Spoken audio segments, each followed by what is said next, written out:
ಓಂ ನಮೋ ಭಗವತೆ ವಾಸುದೇವಾಯ. ಪ್ರಪಂಚದ ಎಲ್ಲ ದೇವರುಗಳು ಕಣ್ಣು ಬಿಟ್ಟು ಭಕ್ತರನ್ನು ನೋಡಿದರೆ, ಕಲಿಯುಗದ ಅತ್ಯಂತ ಶ್ರೀಮಂತ ದೇವರು ತಿರುಪತಿ ತಿಮ್ಮಪ್ಪ ಮಾತ್ರ ತನ್ನ ಕಣ್ಣುಗಳನ್ನು ಪಟ್ಟಿಯಿಂದ ಮುಚ್ಚಿಕೊಂಡಿರ್ತಾನೆ. ಯಾಕೆ? ದೇವರಿಗೆ ನಿಮ್ಮನ್ನು ನೋಡುವ ಇಷ್ಟವಿಲ್ಲವೇ? ಖಂಡಿತ ಅಲ್ಲ. ಪುರಾಣಗಳ ಪ್ರಕಾರ ತಿಮ್ಮಪ್ಪ ಕಣ್ಣು ತೆರೆದರೆ ಅದರಿಂದ ಬರುವ ಆ ಭಾರಿ ಶಕ್ತಿಗೆ ಇಡೀ ಪ್ರಪಂಚವೇ ಸುಟ್ಟು ಹೋಗುತ್ತದೆ. ಆದರೆ ಆತ ಕಣ್ಣು ಮುಚ್ಚಿದ್ದರೂ ನಿಮಗೆ ದಾರಿ ತೋರಿಸಲು 3 ದೈವಿಕ ಸೂಚನೆಗಳನ್ನು ನೀಡುತ್ತಾನೆ.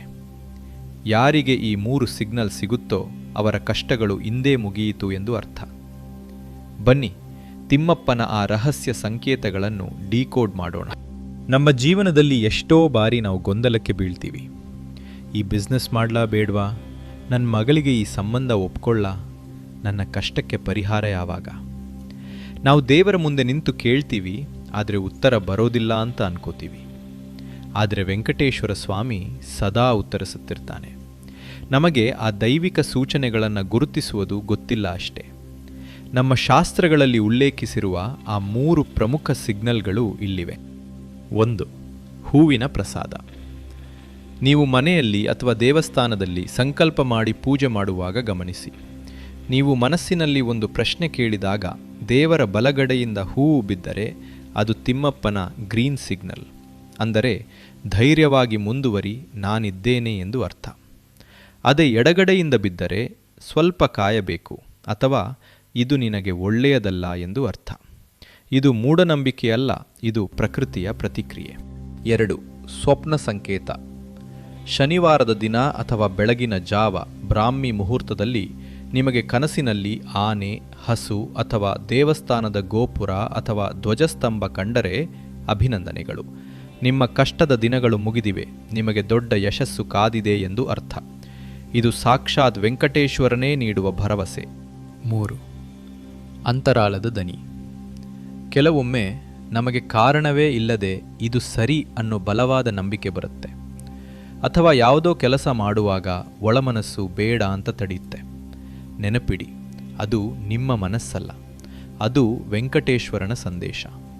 ಯಾರು ಪ್ರತಿದಿನ 5 ನಿಮಿಷ ಧ್ಯಾನ ಮಾಡಿ ತಮ್ಮ ಮನಸ್ಸಿನ ಗೊಂದಲವನ್ನು ಶಾಂತಗೊಳಿಸ್ತಾರೋ ಅವರಿಗೆ ಮಾತ್ರ ಈ ಸಿಗ್ನಲ್ ಸಿಗುತ್ತದೆ. ಗದ್ದಲ ಇರುವಲ್ಲಿ ದೇವರ ದನಿ ಕೇಳಲ್ಲ. ಸ್ನೇಹಿತರೆ, ನಿಮಗೆ ದೇವರ ಈ ಸೂಚನೆಗಳು ಸಿಗದಿರಲು ಕಾರಣವೇನು? ಬನ್ನಿ, ನಾವು ಮಾಡಬಾರದ ತಪ್ಪುಗಳು ಮತ್ತು ಬೆವರುವ ವೆಂಕಟೇಶ್ವರ ವಿಗ್ರಹದ ರಹಸ್ಯವನ್ನು ನೋಡೋಣ. ಇಲ್ಲಿ ನಾವು ವೆಂಕಟೇಶ್ವರನ ಜೀವಂತಿಕೆಯನ್ನು ಅರ್ಥ ಮಾಡಿಕೊಳ್ಳಬೇಕು. ಸ್ನೇಹಿತರೆ, ಒಂದು ರೋಚಕ ಸತ್ಯ ಹೇಳಲ್ಲ? ತಿರುಪತಿಯ ಗರ್ಭಗುಡಿಯಲ್ಲಿರುವ ವಿಗ್ರಹ ಮನುಷ್ಯರು ಕೆತ್ತಿದ್ದಲ್ಲ, ಅದು ಸ್ವಯಂಭೂ, ತಾನಾಗಿಯೇ ಹುಟ್ಟಿದ್ದು.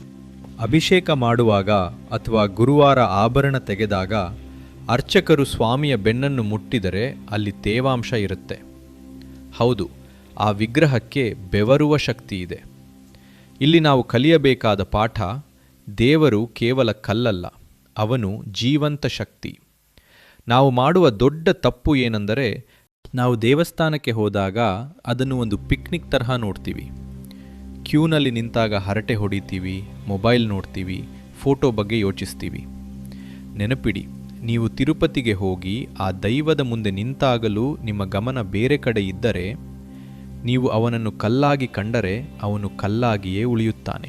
ನೀವು ಅವನನ್ನು ಪೂರ್ಣ ಭಕ್ತಿಯಿಂದ, ಮನಸ್ಸಿಂದ ತಿಮ್ಮಪ್ಪ ಎಂದು ಕರೆದರೆ ಆ ನಿಮ್ಮ ಭಕ್ತಿಗೆ ಒಲಿಯುತ್ತಾನೆ. ಇಂದಿನಿಂದ ನಿಮ್ಮ ಮನೆಯ ದೇವರ ಕೋಣೆಯ ವಿಗ್ರಹವನ್ನು ಜಡವಸ್ತು ಎಂದು ನೋಡಬೇಡಿ, ಅದನ್ನು ಪೂರ್ಣ ಭಕ್ತಿಯಿಂದ ಕಾಣಿ.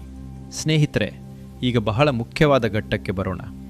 ಎಷ್ಟೋ ಜನರಿಗೆ ತಿರುಪತಿಗೆ ಹೋಗುವ ಆಸೆ ಇರುತ್ತೆ, ಆದರೆ ಯಾವುದೋ ಕಾರಣದಿಂದಾಗಿ ಹೋಗೋಕ್ಕೆ ಆಗ್ತಾ ಇರಲ್ಲ. ಅಂಥವರು ಚಿಂತೆ ಮಾಡಬೇಡಿ. ನೀವು ಬೆಟ್ಟಕ್ಕೆ ಹೋಗದಿದ್ದರೂ ಬೆಟ್ಟದಪ್ಪನೇ ನಿಮ್ಮ ಮನೆಗೆ ಬರುವಂತೆ ಮಾಡಬಹುದು. ಇದಕ್ಕೆ ಇರುವ ಏಕೈಕ ದಾರಿ ಮುಡಿಪು ಕಟ್ಟುವುದು. ಇದು ಕೇವಲ ಸಂಪ್ರದಾಯ ಅಲ್ಲ, ಇದು ವೆಂಕಟೇಶ್ವರನ ಜೊತೆ ನಾವು ಮಾಡಿಕೊಳ್ಳುವ ಅಗ್ರಿಮೆಂಟ್. ಮುಡಿಪು ಕಟ್ಟುವುದು ಹೇಗೆ? 1. ಬೇಕಾದ ವಸ್ತು: ಒಂದು ಶುಭ್ರವಾದ ಹಳದಿ ಬಟ್ಟೆ, 1 ರೂಪಾಯಿ ನಾಣ್ಯ, ಸ್ವಲ್ಪ ಅರಿಶಿನ ಮತ್ತು 1 ತುಳಸಿ ಎಲೆ. 2. ವಿಧಾನ: ಶನಿವಾರದ ದಿನ ಬೆಳಗ್ಗೆ ಸ್ನಾನ ಮಾಡಿ ದೇವರ ಕೋಣೆಯಲ್ಲಿ ಕುಳಿತುಕೊಳ್ಳಿ. ಆ ಹಳದಿ ಬಟ್ಟೆಗೆ ಅರಿಶಿನ ಹಚ್ಚಿ. 3. ಸಂಕಲ್ಪ. ಆ ಒಂದು ರೂಪಾಯಿ ನಾಣ್ಯವನ್ನು ಕೈಯಲ್ಲಿ ಹಿಡಿದುಕೊಂಡು, ಸ್ವಾಮಿ, ಸದ್ಯಕ್ಕೆ ನನಗೆ ನಿನ್ನ ಬೆಟ್ಟಕ್ಕೆ ಬರಲು ಆಗುತ್ತಿಲ್ಲ. ನನ್ನ ಕಷ್ಟಗಳೆಲ್ಲ ಪರಿಹಾರವಾದರೆ ನಾನು ಖಂಡಿತ ಬಂದು ನಿನ್ನ ದರ್ಶನ ಮಾಡುತ್ತೇನೆ ಎಂದು ಸಂಕಲ್ಪ ಮಾಡಿ. 4. ಗಂಟು. ಆ ನಾಣ್ಯ ಮತ್ತು ತುಳಸಿ ಎಲೆಯನ್ನು ಬಟ್ಟೆಯಲ್ಲಿ ಇಟ್ಟು ಗಂಟು ಕಟ್ಟಿ ಅದನ್ನು ದೇವರ ಫೋಟೋದ ಹತ್ತಿರ ಇಡಿ. ಯಾವಾಗ ನೀವು ಈ ಮುಡಿಪು ಕಟ್ಟುತ್ತೀರೋ ಆ ಕ್ಷಣದಿಂದ ನಿಮ್ಮ ಸಮಸ್ಯೆ ದೂರ ಹೋಗಲಾರಂಭಿಸುತ್ತವೆ. ಸ್ನೇಹಿತರೆ, ಮುಡಿಪು ಕಟ್ಟಿದ ಮೇಲೆ ಪೂಜೆ ಮಾಡುವುದು ಹೇಗೆ? ವೆಂಕಟೇಶ್ವರನಿಗೆ ಆಡಂಬರದ ಪೂಜೆ ಬೇಕಿಲ್ಲ, ಆದರೆ ಶಿಸ್ತು ಬೇಕು.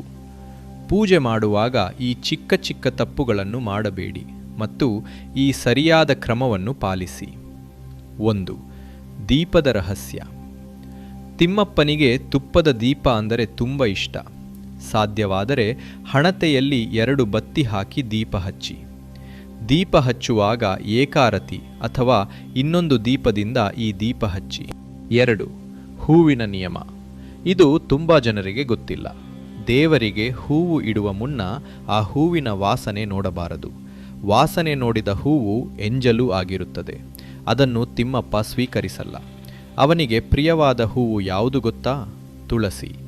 ನೀವು ಯಾವ ಹೂವು ಇಡುತ್ತೀರೋ ಬಿಡುತ್ತೀರೋ 1 ದಳ ತುಳಸಿ ಮಾತ್ರ ಮರೆಯದೇ ಇಡಿ.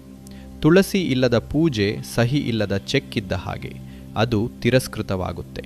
ಪೂಜೆ ಬಗ್ಗೆ ತಿಳಿದುಕೊಂಡಾಯ್ತು. ಈಗ ದೇವರಿಗೆ ನೈವೇದ್ಯ ಏನು ಕೊಡಬೇಕು? ನಾನು ಶ್ರೀಮಂತನಲ್ಲ, ಲಾಡು ಜಹಾಂಗೀರ್ ಮಾಡೋಕ್ಕೆ ಆಗಲ್ಲ ಅಂತ ಚಿಂತೆ ಬೇಡ. ವೆಂಕಟೇಶ್ವರ ಅತ್ಯಂತ ಸರಳ ಪ್ರಿಯ. ಅವನಿಗೆ ಅತಿ ಪ್ರಿಯವಾದ 2 ನೈವೇದ್ಯಗಳು ಇಲ್ಲಿವೆ. ಇದನ್ನು ಮಾಡಲು 5 ನಿಮಿಷ ಸಾಕು. 1. ಬೆಲ್ಲದ ಪಾನಕ. 1 ಲೋಟ ನೀರಿಗೆ ಸ್ವಲ್ಪ ಬೆಲ್ಲ, ಚಿಟಿಕೆ ಏಲಕ್ಕಿ ಪುಡಿ ಮತ್ತು 1 ತುಳಸಿ ಎಲೆ ಹಾಕಿ ಕಲಸಿ. ಇಷ್ಟೇ. ಇದು ತಿಮ್ಮಪ್ಪನಿಗೆ ಅಮೃತಕ್ಕೆ ಸಮಾನ. ಯಾಕೆ ಗೊತ್ತಾ? ಆಗಿನ ಕಾಲದಲ್ಲಿ ಬೆಟ್ಟ ಹತ್ತಿ ಬಂದ ಭಕ್ತರಿಗೆ ಮೊದಲು ದಾಸವಾಳದ ಹೂವ ಅಥವಾ ಪಾನಕ ಕೊಡ್ತಾ ಇದ್ರು. ಅದು ಅವನಿಗೆ ತುಂಬ ಇಷ್ಟ. 2. ಹಸಿ ಹಾಲಿನ ನಿಯಮ. ನೀವು ಹಾಲು ನೈವೇದ್ಯ ಮಾಡುವುದಾದರೆ ಅದನ್ನು ಕಾಯಿಸಬೇಡಿ. ಹಸಿ ಹಾಲು, ಸ್ವಲ್ಪ ಕಲ್ಲು ಸಕ್ಕರೆ, ಇಷ್ಟೇ ಸಾಕು. ನೆನಪಿಡಿ, ನೈವೇದ್ಯ ಇಟ್ಟ ತಕ್ಷಣ ಅದನ್ನು ತೆಗೆಯಬೇಡಿ. 10 ನಿಮಿಷ ಬಿಡಿ. ದೇವರು ಅದನ್ನು ದೃಷ್ಟಿಯ ಮೂಲಕ ಸ್ವೀಕರಿಸುತ್ತಾನೆ. ಇನ್ನೊಂದು ಪ್ರಮುಖವಾದ ವಿಷಯ, ಬಹಳಷ್ಟು ಜನ ಬೆಟ್ಟ ಹತ್ತಿ ತಿಮ್ಮಪ್ಪನ ದರ್ಶನ ಮಾಡಿ ಲಡ್ಡು ತಗೊಂಡು ನೇರವಾಗಿ ಬೆಂಗಳೂರಿಗೆ ವಾಪಸ್ ಬರ್ತಾರೆ. ಇದು ಅಪೂರ್ಣ ದರ್ಶನ. ಶಾಸ್ತ್ರದ ಪ್ರಕಾರ ನೀವು ತಿರುಪತಿಗೆ ಹೋಗಿ ಕೆಳಗಿರುವ ತಿರುಚಾನೂರು ಪದ್ಮಾವತಿ ದೇವಿಯ ದರ್ಶನ ಮಾಡಲಿಲ್ಲ ಅಂದರೆ ನಿಮ್ಮ ಪೂಜೆಗೆ ಫಲ ಸಿಗೋದು ಹೇಗೆ? ಹಣ ಬೇಕು ಎಂದು ನೀವು ಗಂಡನ ವೆಂಕಟೇಶ್ವರ ಬಳಿ ಅರ್ಜಿ ಹಾಕಬಹುದು. ಆದರೆ ಆ ಹಣವನ್ನು ಮಂಜೂರು ಮಾಡಲು ಸಹಿ ಹಾಕಬೇಕಾದವಳು ಹೆಂಡತಿ ಪದ್ಮಾವತಿ.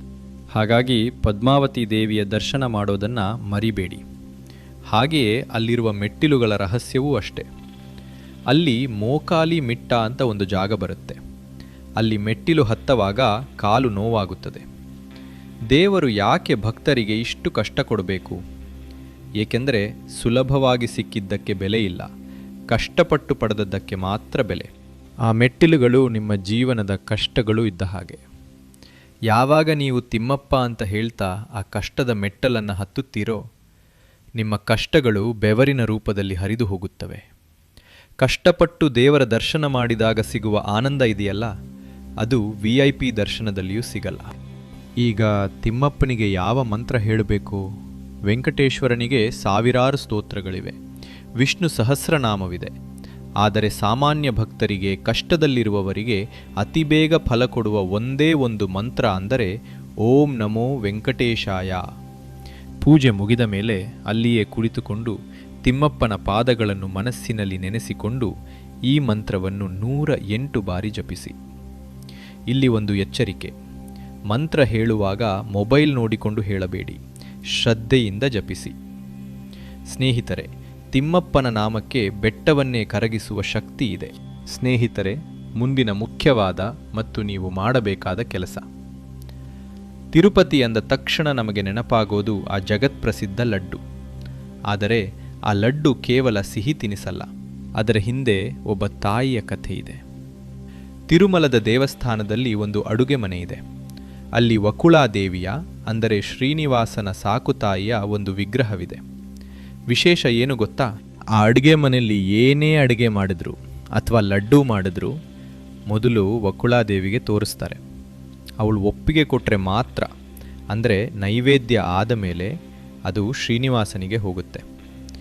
ಜಗತ್ತನ್ನೇ ಸಾಕೋ ದೇವರು ಊಟದ ವಿಷಯದಲ್ಲಿ ಇಂದಿಗೂ ಅಮ್ಮನ ಅನುಮತಿಗಾಗಿ ಕಾಯ್ತಾನೆ. ಶ್ರೀನಿವಾಸನಿಗೆ ಗೊತ್ತು, ತಾಯಿಯ ಕೈರುಚಿಗಿಂತ ದೊಡ್ಡ ಅಮೃತ ಬೇರೆ ಇಲ್ಲ ಅಂತ. ಸ್ನೇಹಿತರೆ, ವೆಂಕಟೇಶ್ವರನ ಕೃಪೆ ಬೇಕಾದಲ್ಲಿ ತಿರುಪತಿಗೆ ಹೋಗುವ ಮುನ್ನ ನಿಮ್ಮ ಮನೆಯಲ್ಲಿರುವ ಹಿರಿಯರ ಕಾಲಿಗೆ ಬಿದ್ದು ಆಶೀರ್ವಾದ ಪಡೆಯಿರಿ. ಅವರು ನಕ್ಕರೆ 7 ಬೆಟ್ಟದ ಒಡೆಯ ನಗುತ್ತಾನೆ. ಸ್ನೇಹಿತರೆ, ಕಳೆದ 10 ನಿಮಿಷಗಳಲ್ಲಿ ನಾವು ತಿರುಪತಿಯ ಅದ್ಭುತ ರಹಸ್ಯಗಳನ್ನು ನೋಡಿದೆವು. ಒಮ್ಮೆ ಅದನ್ನು ಪುನರಾವರ್ತನೆ ಮಾಡೋಣ. ದೈವಿಕ ಸೂಚನೆಗಳು, ಹೂವು, ಕನಸು ಮತ್ತು ಅಂತರಾಳದ ದನಿಯನ್ನು ನಂಬಿ ದೇವಿ ಪದ್ಮಾವತಿಯನ್ನು ಪೂಜಿಸಿ. ತಿರುಪತಿ ವೆಂಕಟೇಶ್ವರ ಸ್ವಾಮಿ ಅಂದರೆ ಬೇರೆ ಯಾರೂ ಅಲ್ಲ, ಅವನು ನಿಮ್ಮ ನಂಬಿಕೆಯ ಪ್ರತಿಬಿಂಬ. ನೀವು ಅವನನ್ನು ಸಂಪೂರ್ಣವಾಗಿ ನಂಬಿದರೆ ಅವನು ನಿಮ್ಮ ಕೈ ಹಿಡಿದು ನಡೆಸುತ್ತಾನೆ. ಈಗ ಬರೋಣ ಒಂದು ಇತಿಹಾಸದ ಕತೆಗೆ. ನಾವು ಯಾಕೆ ತಿರುಪತಿ ಹುಂಡಿಗೆ ಹಣ ಹಾಕಬೇಕು? ನಮಗೆಲ್ಲರಿಗೂ ಗೊತ್ತು, ಶ್ರೀನಿವಾಸ ಪದ್ಮಾವತಿಯನ್ನು ಮದುವೆಯಾಗಲು ಕುಬೇರನ ಬಳಿ ಸಾಲ ಮಾಡಿದ. ಕಲಿಯುಗ ಮುಗಿಯುವವರೆಗೂ ಅದಕ್ಕೆ ಬಡ್ಡಿ ಕಟ್ಟುತ್ತೇನೆ ಎಂದು ಪ್ರಮಾಣ ಮಾಡಿದ. ಅದಕ್ಕೆ ತಿರುಪತಿಯಲ್ಲಿ ಹುಂಡಿ ತುಂಬುವುದು. ಆದರೆ ಇಲ್ಲಿ ಭಕ್ತರು ಮಾಡುವ ದೊಡ್ಡ ತಪ್ಪೇನು ಗೊತ್ತಾ? ನಾವು ತಿಮ್ಮಪ್ಪನ ಹತ್ತಿರ ಹೋಗಿ ಬಿಸ್ನೆಸ್ ಡೀಲ್ ಮಾಡ್ತೀವಿ. ದೇವರೇ, ನನ್ನ ಕೆಲಸ ಮಾಡಿಕೊಡು, ನನ್ನ ಮಗನಿಗೆ ಸೀಟ್ ಸಿಗಲಿ, ನಾನು ನಿನಗೆ 100 ರೂಪಾಯಿ ಹಾಕ್ತೀನಿ ಅಂತ ಕಂಡೀಷನ್ ಹಾಕ್ತೀವಿ. ಸ್ವಲ್ಪ ಯೋಚನೆ ಮಾಡಿ, ಇಡೀ ಬ್ರಹ್ಮಾಂಡದ ಒಡೆಯನಿಗೆ ನಿಮ್ಮ 100 ರೂಪಾಯಿ ಬೇಕಾ? ಖಂಡಿತ ಇಲ್ಲ. ಅವನು ಸಾಲಗಾರನಾಗಿದ್ದು ಹಣಕ್ಕಲ್ಲ, ಮನುಷ್ಯರಿಗೆ ಬಡ್ಡಿಯ ಕಾಟ ಹೇಗಿರುತ್ತೆ ಅಂತ ಸ್ವತಃ ದೇವನೇ ತಿಳಿಯಲು ಹಾಗೆ ಮಾಡಿದ್ದಾನೆ. ನೀವು ಹುಂಡಿಗೆ ಹಣ ಹಾಕುವಾಗ ನನ್ನ ಕಷ್ಟ ಕಳೆಯಲಿ ಅಂತ ಪ್ರಾರ್ಥಿಸಿ. ನೀವು ಯಾವಾಗ ಕಂಡೀಷನ್ ಹಾಕೋದನ್ನು ನಿಲ್ಲಿಸ್ತೀರೋ ಆಗ ನಿಮ್ಮ ಮತ್ತು ದೇವರ ನಡುವಿನ ಬಿಸ್ನೆಸ್ ಮುಗಿದು ಸಂಬಂಧ ಶುರುವಾಗುತ್ತೆ. ಈ ವಿಡಿಯೋ ನಿಮಗೆ ಇಷ್ಟವಾಗಿದ್ದರೆ ನಿಮ್ಮ ಸ್ನೇಹಿತರೊಂದಿಗೆ ಹಂಚಿಕೊಳ್ಳಿ. ಮರೆಯದೆ ಕಮೆಂಟ್ ಬಾಕ್ಸ್ನಲ್ಲಿ ಪೂರ್ಣ ಭಕ್ತಿಯಿಂದ ಓಂ ನಮೋ ವೆಂಕಟೇಶಾಯ ಎಂದು ಬರೆಯಿರಿ. ನಮ್ಮ ಸಂಸ್ಕೃತಿಯ ಇಂತಹ ಅದ್ಭುತ ಮಾಹಿತಿಗಾಗಿ ನವಯುಗ ಸಾರಥಿ ಚಾನಲ್ಗೆ ಸಬ್ಸ್ಕ್ರೈಬ್ ಆಗಿ. ಮುಂದಿನ ಸಂಚಿಕೆಯಲ್ಲಿ ಸಿಗೋಣ. ಇದು ನವಯುಗ ಸಾರಥಿ, ಧರ್ಮದ ದಾರಿಯಲ್ಲಿ ಗೆಲುವಿನ ಕಡೆಗೆ. ನಮಸ್ಕಾರ.